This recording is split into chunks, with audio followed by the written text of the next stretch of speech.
Okay, so this is a problem I saw on the internet. Yeah, it was somewhere, I guess. You may see that in the screenshot or something, the question.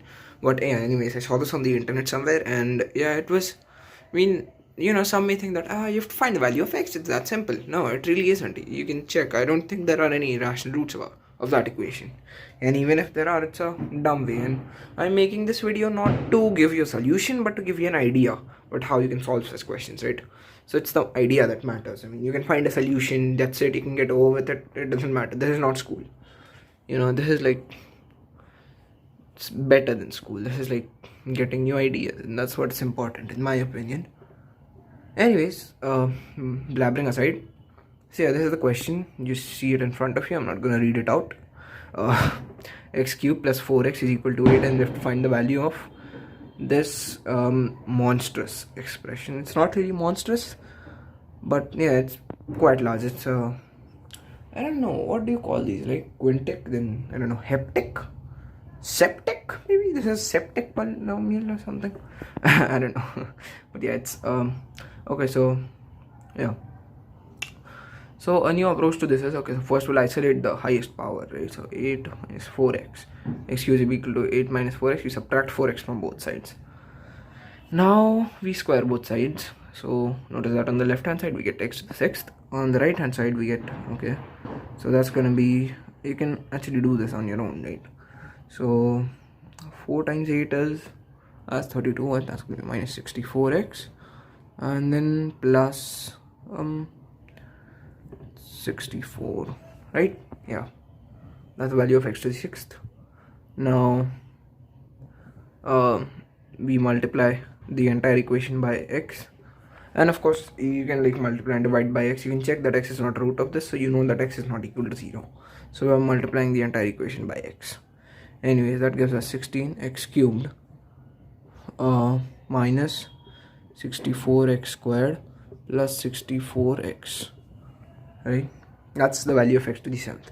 Now you plug this into this equation, and you'll see the magic happening, right? Okay, so this is going to be 16x cubed minus 64x squared plus 60, okay, wait, 64x plus 64x squared plus 2. Now hopefully you see why this is magical. You can cancel these out because they're the same thing but additive inverses of each other. And then, okay, so you can look at this expression, right? 16, okay, so what we left is a 16x cubed plus 64x plus 2.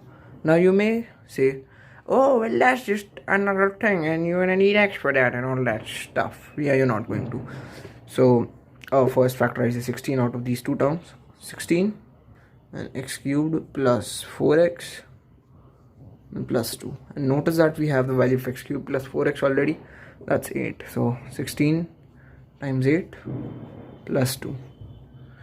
And okay, so I don't remember 16 times 8. I think it is like 134 and then 128. Okay, that's gonna be 128 plus 2. That's gonna be 130.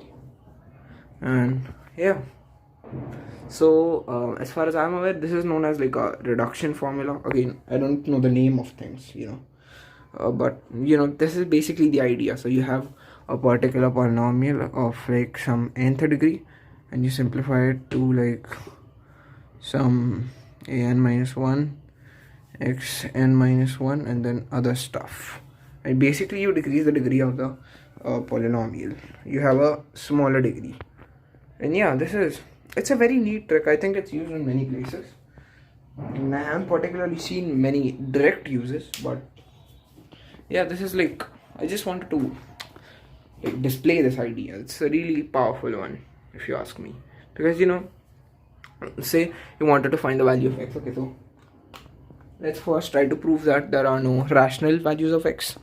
So okay, we're gonna do that using the rational root theorem. If you don't know that, then I'm not going to give you the accurate statement, but I'm just gonna say it, right? So a particular polynomial has a rational root if it's okay, so let me just write this down, right? So first I'm going to write down our equation 4x minus 8. Now this thing is equal to 0.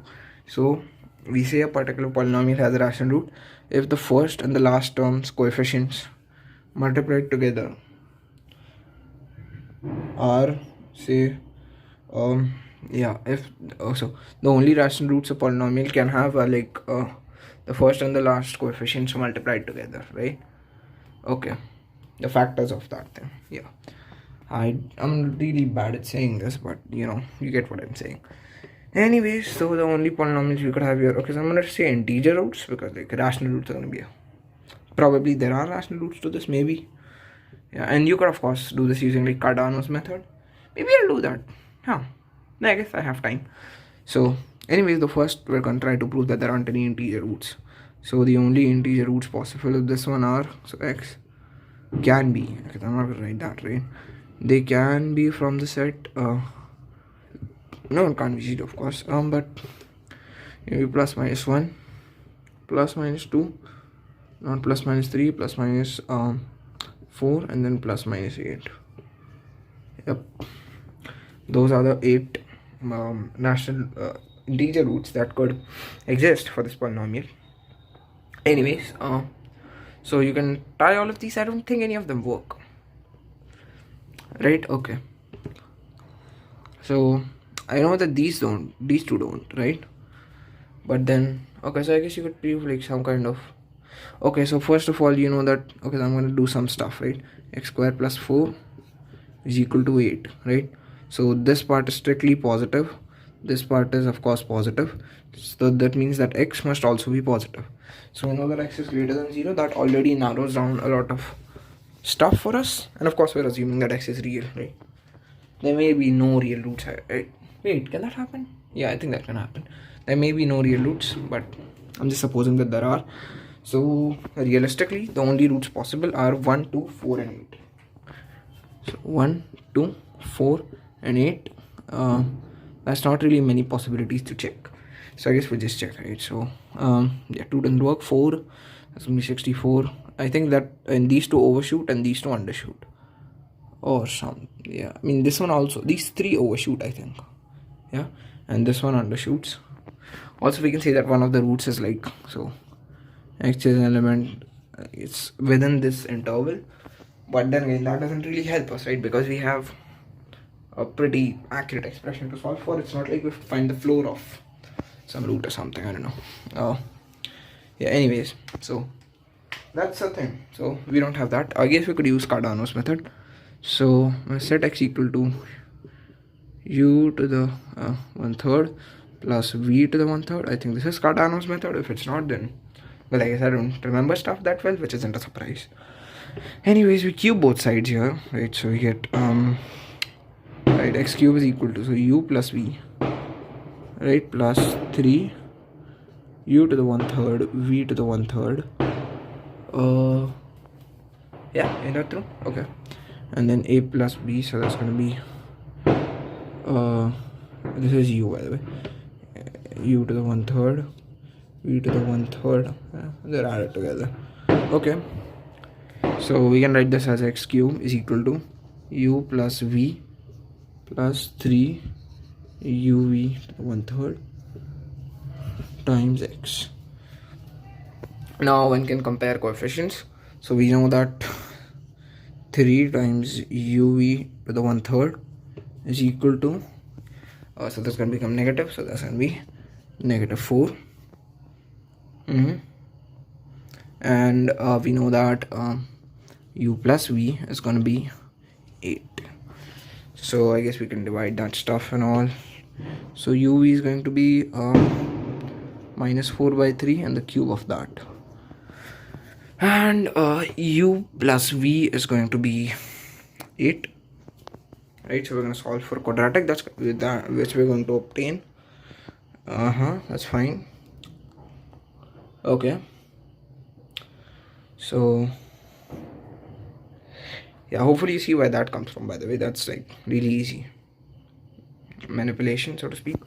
But yeah, you can just solve the quadratic from here. I mean, I'm not going to do it because it's like not just tedious, but it's actually kind of dumb to do this when you can just do this. And that was the entire point of making this video. But okay, I guess Yeah, I don't know, why not. Let's try to do this. So u is equal to minus 4 upon 3 whole thing cubed times 1 upon v, right? So minus 4 by 3 thing cubed times 1 upon v plus v is equal to 8. That's an equation for v. Then you'll get an equation for u. Then you can take the cube roots of both things. Then you can add them. Then you get 3 roots because cube roots of unity and all that stuff. And it's like a really long process, and I would never do it in my sense. Yes. While I'm in my senses. Yes, I remember in English. Anyways, yeah. So basically the entire point was you can avoid this stuff. You can even avoid checking for the rational roots. You don't have to do that at all. You just have to do this. So yeah, it's just try to do this every time you see a large power, because they may be just messing with you. Anyways, yeah, thanks for watching. Bye.